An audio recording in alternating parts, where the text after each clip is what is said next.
आप लोगों को अकल नहीं है कि सारे मजहब आपके खिलाफ हैं। आप लोग मर्दों से ज्यादा धर्म मानते हैं। प्रॉब्लम ये नहीं है, प्रॉब्लम मैं बताता हूं क्या है।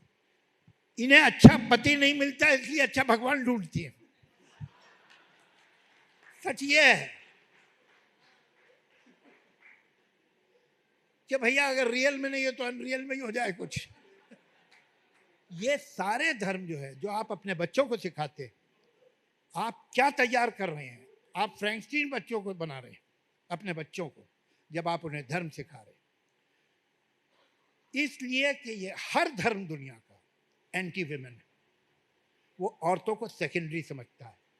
आप ये चीजें क्यों सिखाते हैं अपने बच्चों को? ये जब लड़की का मैं अखबार में पढ़ता हूँ कि एक घर में दहेज के लिए लड़की जला दी गई, तो मैं सच कहता हूँ मुझे उसके माँ बाप से नफरत हो जाती है। ये लड़की ससुर सास ने और नंद ने नहीं जलाई है, ये लड़की माँ बाप ने जलाई है। ये कैसी लड़की आपने पाली थी कि वो जल गई? एक चाइना में एक डिश है, हम अपनी बेटियों को कैसे पालते हैं, या आप लोग करती, या आप करती हैं औरतें, और आपको नहीं करना चाहिए। वहां क्या करते हैं, अंडे से जैसे ही चूजा निकला, केतकर साहब उसको एक लकड़ी के फ्रेम केस में बिठा दे और मेवा खिला। फिर वो चूजा मोटा होना शुरू होता है, उसमें फंसता है, तो उससे से निकाल के उससे बड़े केस में बिठा दे, फिर मेवा खिलाते रहते हैं। फिर वो उसमें फंसने लगता है, तो उससे करते करते करते पूरा चिकन बन जाता है और बहुत मोटा ताज़ा। उसने जिंदगी में मूव नहीं किया कभी, वो केसेस में चलता रहा है। उसके बाद जब उसे पकाया जाता है तो उसमें हड्डी नहीं होती, हड्डी होती ही नहीं। That is how we bring up our daughters. आप अपनी बेटियों की हड्डियां ही नहीं बनने देते तो जलेगी नहीं तो क्या होगा?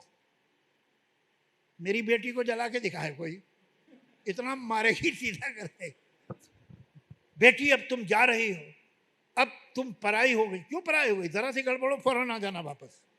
मैं तो ये सिखाऊंगा अपनी बेटी को। तो ये गलत मोरालिटी, ये जो है एक दासी का रूप, हर रिलीजन में बीवी को एक सपोर्टिंग कास्ट में लिया गया है। आप ये बच्चों को सिखा रही हैं और फिर आप कहती हैं हमें इक्वलिटी चाहिए और अगली जनरेशन को इक्वलिटी मिलेगी। No thanks to you and no thanks to your religion. औरतें यहां तक पहुंची है in spite of your religion, not because of it. तो कम से कम अब सोचिए